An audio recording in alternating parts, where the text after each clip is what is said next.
The signal came from a planet that wasn't supposed to exist anymore.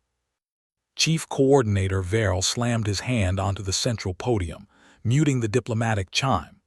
Across the sweeping tiers of the Vera Prime Amphitheater, 600 delegates shifted in their seats.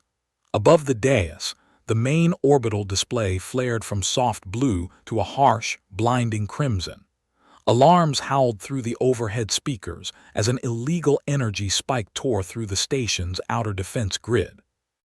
A massive shadow fell over the transparent dome of the council chamber. A warship translated out of hyperspace directly inside the inner security perimeter, ignoring every navigational law in galactic history. Sensor arrays struggled to measure the hull. The vessel spanned 38 kilometers from bow to stern, its dark metal skin absorbing the light of the local star. No warnings flashed, no engines roared, no signatures matched. Varel tapped his console to trigger the station's automated defense weapons. Nothing happened. The entire orbital network locked up, overridden by a high-frequency subspace transmission coming straight from the massive ship. On the bridge of that floating fortress, an analog clock ticked backward from 243 days, its ticking carrying over every microphone in the hall. 17 years of silence ended the second the Terran unsealed File Omega. If you wish to stand with humanity when the vault opens, lock your frequency to this channel now. The main holographic projector in the center of the hall hummed to life. Instead of a battle fleet captain in full armor, a single human stood before the assembly. Supreme Civilian Director Elias Ward wore a plain, dark coat.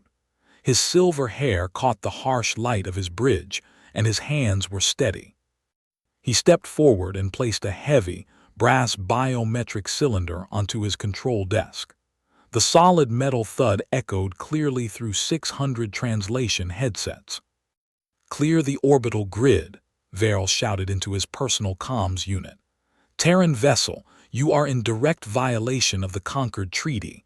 Power down your drives or we will open fire." "You cannot fire, Coordinator," Ward said softly.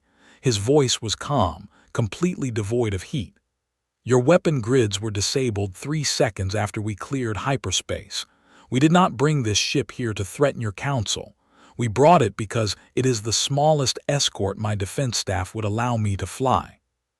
Representative Thuron of the Telari Union stood up from his box, his green robes shaking with anger. "This is an unannounced warship. Humanity was granted an observer seat on the condition of total demilitarization. You have hidden a continent of steel in deep space." Ward did not look at Thuron. He reached down and rested his hand on the brass cylinder. 17 years ago, the Terran Assembly sent a long-range telemetry packet to this very chamber. We told you our deep space arrays picked up a structural anomaly moving out from the void beyond the galaxy. We asked for shared defense funds. We asked for joint patrols. Varel narrowed his eyes. That packet was reviewed by our top analysts. It was classified as a sensor ghost, a glitch in your primitive subspace dishes. "It was not a glitch," Ward said. He tapped the console. The holographic display shifted, opening a massive galactic star map. A thick glowing red sector lit up on the outer edge of the conquered territory. "You buried that report in Archive File 17. You called us alarmists. You told us to go back to our farms and our trade docks." The KTH ambassador leaned over his railing, his jaw clicking open. "If you built a ship this large in secret, you breached every treaty signed since the founding of the Concord.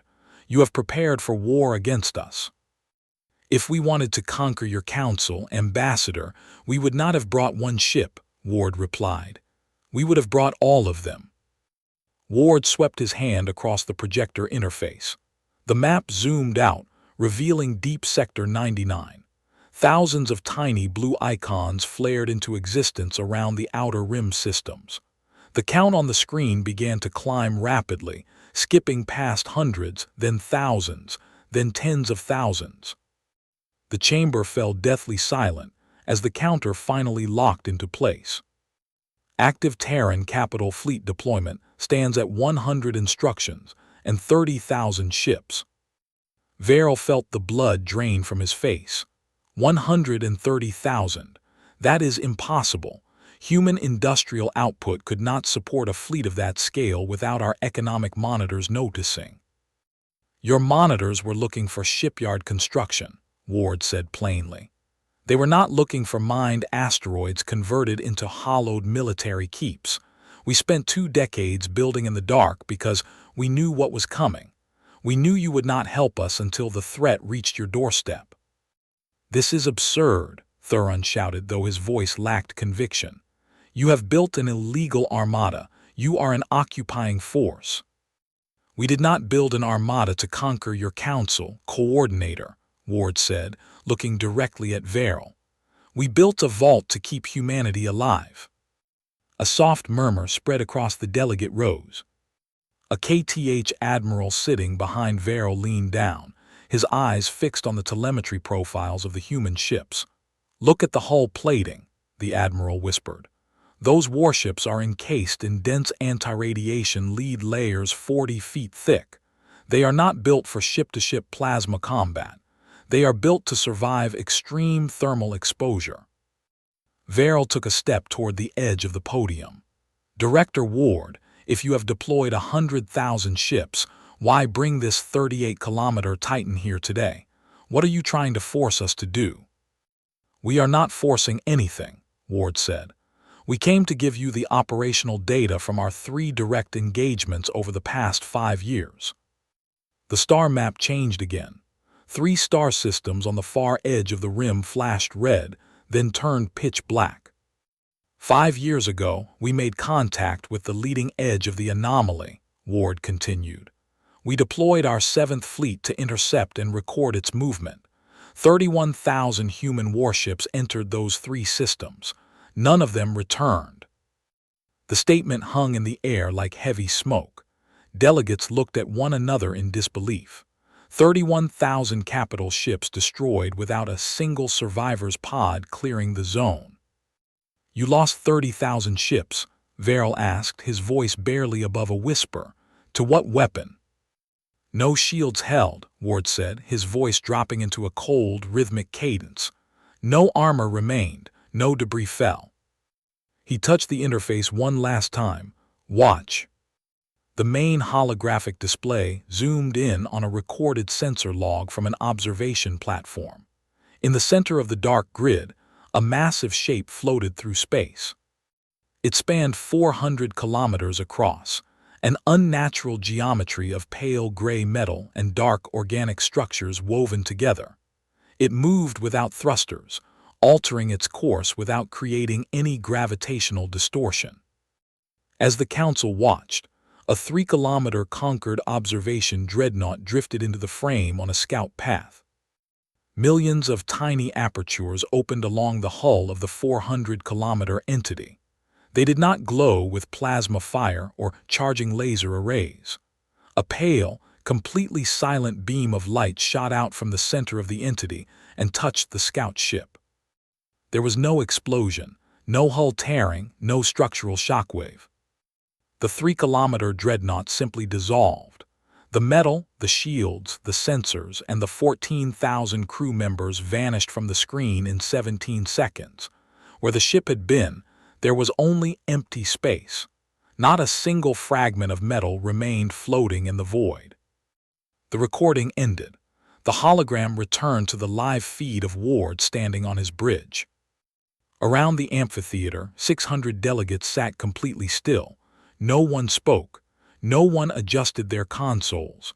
The silence inside the massive hall was absolute. Coordinator Verrill dropped his data slate. The glass cracked against the stone floor, but he did not look down. His hands trembled as he stared up at the projection of the human leader. That thing wiped out a capital dreadnought in seconds. That was not an invasion fleet, Ward said softly. Our long-range sensor arrays decoded the subspace signal broadcasting from the center of that entity 3 days ago. It is not searching for territory. It is not offering terms. Ward reached down and picked up the heavy brass biometric cylinder from his desk. He brought it close to the transmission camera. The brass surface flickered as an internal green light activated, breaking the biometric seal. Ward turned the top cap with a heavy mechanical click. "The Scout did not come to wage a war," Ward said, his eyes scanning the quiet rows of the Galactic Assembly. "It came to mark where the harvest begins." He set the unsealed Omega token down on the console. Behind him, the bridge lights dimmed as the 38-kilometer Titan began cycling its long-range subspace array, broadcasting the defensive fleet coordinates to every sector in the human quadrant. 17 years ago you called our long-range telemetry a sensor ghost, Ward said. Today, the ghost is at your door. We have 8 months before the main force follows that Scout's trail. The token is now unsealed. The lock is broken and the galaxy must enter the vault. Ward cut the feed. The main display went dark, leaving only the central tactical map active over the empty dais. In the center of the display, a single bright red vector line stretched out from the dark void beyond the rim, pointing straight toward the heart of the galaxy, its analog timer slowly counting down the remaining seconds.